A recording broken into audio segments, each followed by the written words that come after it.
നാടിനെ നടുക്കിയ കൊലക്കേസ് പ്രതിയെ സാഹസികമായി പിടികൂടി. കണ്ണൂർ ഇരിക്കൂർ പെരുവളത്ത് പറമ്പിൽ നിർമ്മാണത്തിലിരിക്കുന്ന വീട്ടിന്റെ ബാത്റൂമിൽ ഒരാളെ കൊന്നുകുഴിച്ചുകൂടിയ കേസിലെ പ്രതിയാണ് പിടിയിലായത്. ജാമ്യത്തിലിറങ്ങി മുങ്ങിയ പ്രതി പരേഷ് നാഥ് മണ്ഡലിനെയാണ് ഇരിക്കൂർ പോലീസ് അതിസാഹസികമായി പിടികൂടിയത്.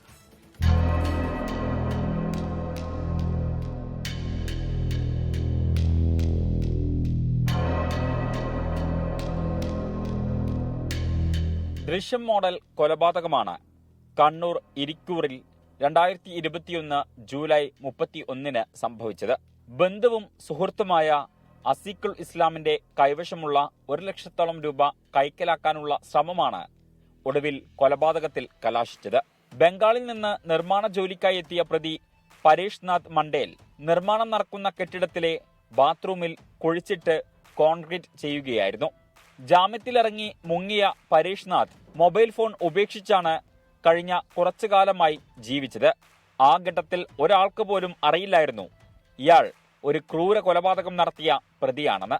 പക്ഷേ ഇരിട്ടി പോലീസിന്റെ അതിവിദഗ്ധമായിട്ടുള്ള അന്വേഷണം ഒടുവിൽ പ്രതിയിലേക്കെത്തി. ഇയാളെ ബംഗ്ലാദേശ് അതിർത്തിയിൽ നിന്നാണ് പോലീസ് അതിസാഹസികമായി പിടികൂടിയത്. 24 കണ്ണൂർ. ലോകത്തെവിടെയായാലും ഏത് സമയത്തും 24 വാർത്തകളും ഓഗ്മെന്റഡ് റിയാലിറ്റി പാക്കേജുകളും എക്സ്പ്ലെയിനറുകളും വിശദമായി കാണാൻ ഞങ്ങളുടെ യൂട്യൂബ് ചാനൽ നിങ്ങൾക്ക് സബ്സ്ക്രൈബ് ചെയ്യാം.